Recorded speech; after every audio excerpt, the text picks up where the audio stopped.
We've got Ford Motor Company 45 miles outside of downtown Memphis, and Cadillac a little bit further. And in 5 years, they're going to be hiring close to 50-some thousand folk in this area. And I want to get that brought into making Memphis the new Detroit for America for the 21st century, because California says nothing but electric cars.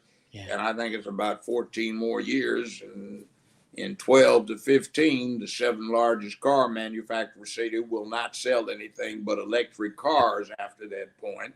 So I want this to be the point where we get all of that industry.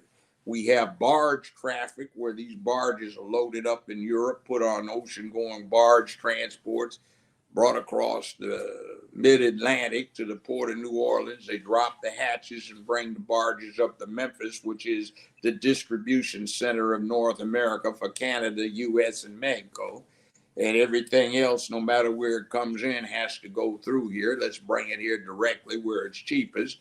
So we want to bring in more industry from Europe, raw materials where they can be manufactured here with electricity, sell that from New Orleans to Louisville to Chicago and all other points, make a hell of a profit about it. And another thing, when Asia makes these cars, Korea with Hyundai and, Japan, Toyota, Mitsubishi, Lexus, Honda and all of that, instead of shipping it from there to the West Coast to the port of Long Beach and Los Angeles, let's save them 9-some thousand miles and they go through the Indian Ocean, the Suez Canal, the Mediterranean, and then up to Memphis where they get directly in the center and they don't have to ship it 2,000 miles by train from Long Beach to Memphis to get in the distribution net. We can have a great thing here.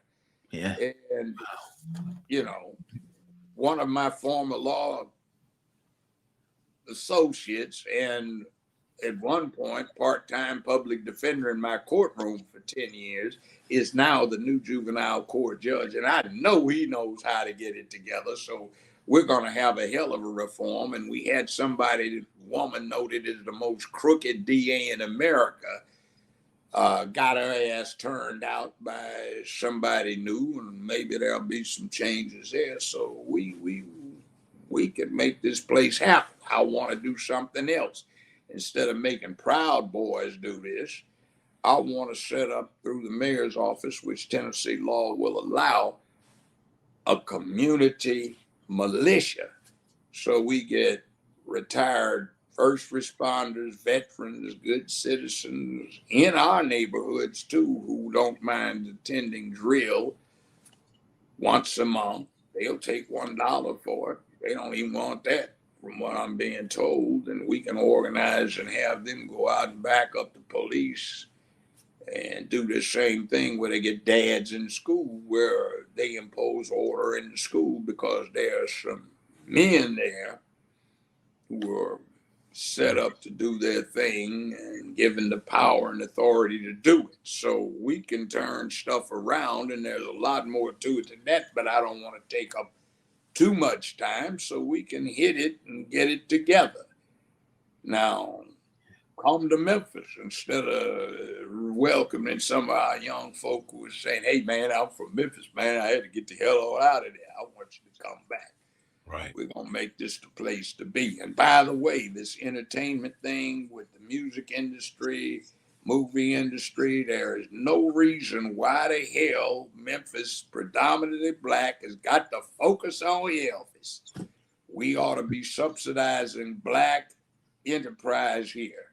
The city council just okayed $242 million to a hotel chain that's already down there to finance their expansion for tourism. Wow. Damn it. Most of the people that live here ain't tourists. We could use the money for black economic development, white, black, brown, red, yellow, small businessmen and whatever. And we can sink city money into other banks, developing them from what they're doing right now with a Canadian bank that's locked everything up here. so we can get these banks to be able to extend credit, financing, and whatever to other people besides the ones that get all the gravy. So, I mean, there's a lot we can do. Absolutely. Yeah, definitely a legendary interview with a legendary man. We definitely appreciate you, Judge Joe Brown, on the Hip Hop Uncensored podcast. We would love to have you, whenever you're available again, man. Definitely appreciate it. Get with young brother Maurice. He's got my line. He'll get it. For And if sure. you guys want to talk to me sometimes about life and things that I Yeah. can't say on Yes, sir.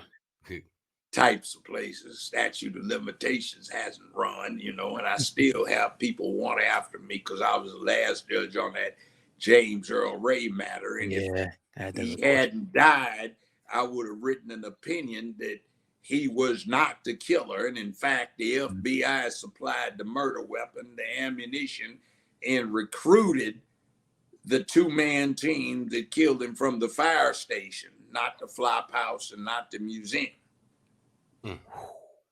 That was one of my questions. I was going to ask you that. Man. Yeah, well, I thought you were going to. Everybody likes to. And it's a shame that this colored caucus is out there. Oh, my God, the FBI. Do you realize what the FBI is? Yeah. They got created before World War I to go after the first black world heavyweight champion, Jack Johnson, because the white women liked him too much. In fact, he wound up with a white wife. So they set up the FBI to do the studies to get what they call the Mann Act. Now, you may recognize the Mann Act. They went after R. Kelly with it, and they convicted him of it, amongst other things. Yeah.